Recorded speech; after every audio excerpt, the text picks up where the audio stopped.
The gentleman from Texas is recognized for 1 hour. Thank you, Madam Speaker. For the purposes of debate only, I yield the customary 30 minutes to the gentleman from Massachusetts, Mr. McGovern, pending which I yield myself such time as I may consume. Without objection, the previous question is ordered. During consideration of this resolution, all time yielded is for the purpose of debate only. Madam Speaker, I ask unanimous consent that all members have 5 legislative days to revise and extend their remarks. Without objection.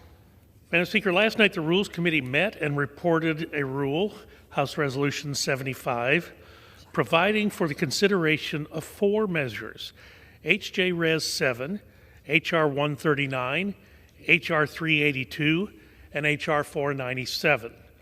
The rule provides for consideration of all 4 measures under closed rules with 1 hour of debate each, equally divided and controlled by the chair and ranking minority member of the committees of jurisdiction or their designees. The rule provides 1 motion to recommit for each measure. Madam Speaker, I rise today in support of this rule and in support of the underlying bills. Today, the Republican majority begins the long process of reversing the policy failures of President Biden and the previous Democrat majority. Madam Speaker, Republicans last week demonstrated that Republicans are committed to governing for the American people. Towards that end, Madam Speaker, House Republicans have had one of the most productive legislative weeks in recent memory.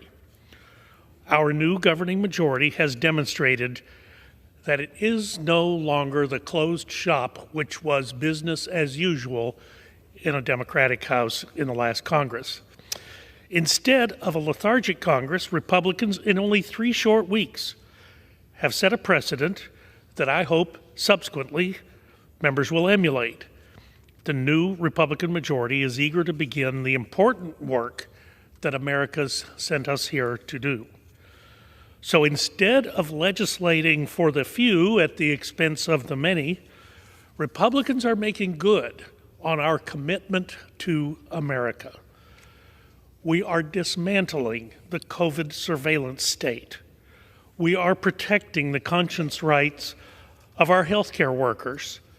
We are demanding that government employees show up to do their job like the rest of America has done, and we are terminating and rescinding the interminable extensions of President Biden's public health emergency declaration.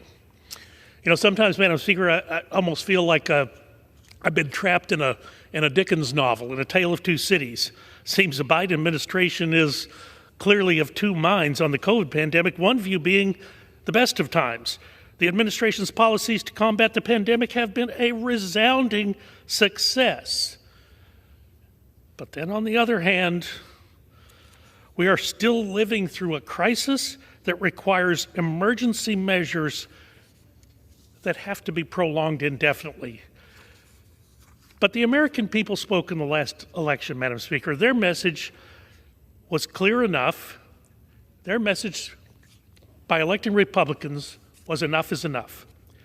So now, thanks to Chairman Graves and H.J. Res. 7, the American people can be assured that President Biden's national emergency will be rescinded and Americans will finally have a government that recognizes the reality across our nation, the very words spoken by President Biden on 60 Minutes last September: the pandemic is over. Madam Speaker, nowhere is the contrast more evident between Republicans and Democrats than what is included in this rule today.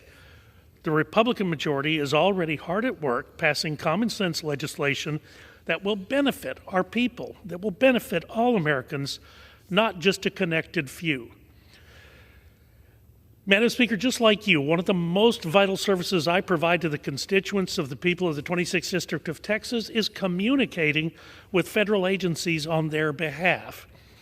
Through this communication, I'm able to ensure timely services like passport services, Social Security benefits, Medicare enrollment, veterans benefits, and many more.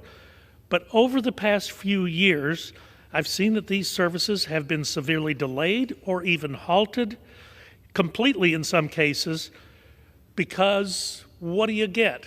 No one answers the phone, or you get an out-of-office response from a federal agency. I submit that is entirely unacceptable. In fact, last week I introduced a bill called the REACT Act in a bipartisan fashion to require a timely response from the executive agencies after inquiries from members of Congress. However, in order for the agencies to fulfill their responsibilities, they first have to get back to work. H.R. 139, the SHOW App Act, would end the unproductive telework policies to ensure that these federal agencies are back at work for the American people. I strongly support this bill, and I urge other members to support the underlying bill as well as the rule. Madam Speaker, again, this September, President Biden, in a candid, unguarded moment, officially admitted that the pandemic is over. And then for emphasis, he repeated it. But despite this declaration, this administration just reauthorized the 12th extension of the COVID-19 public health emergency. I think all of us who were here at the time agree that in March of 2020, the country was very much in a public health emergency. However, now the landscape has changed, and now the American people are transitioning back to their normal routines. Today, the Biden administration's lack of transparency has yet again put our country in a very difficult position. Throughout the last 3 years and 12 extensions of this public health emergency, people have had ample time to seriously discuss a plan to avoid disruptions to patients and providers as we transition out of this pandemic. This new House majority has been pressing the administration to come up with a plan to make permanent the policies that work and unwind those policies that don't.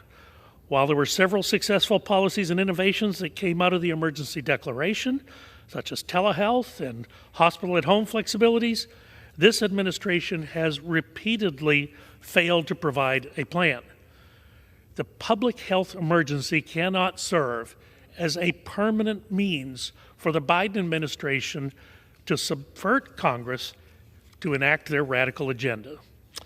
Madam Speaker, I support Congressman Guthrie's efforts to officially end this public health emergency and look forward to transitioning back to regular order.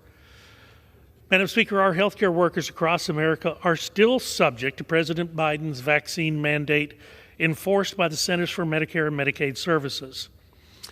The healthcare industry is already suffering from a severe workforce shortage that will have drastic effects on our ability to take care of patients. Republicans have been crystal clear on the issue, Madam Speaker. We never have and never will support federal vaccine mandates. The personal health decision of whether to receive a vaccine should be left between a patient and their doctor.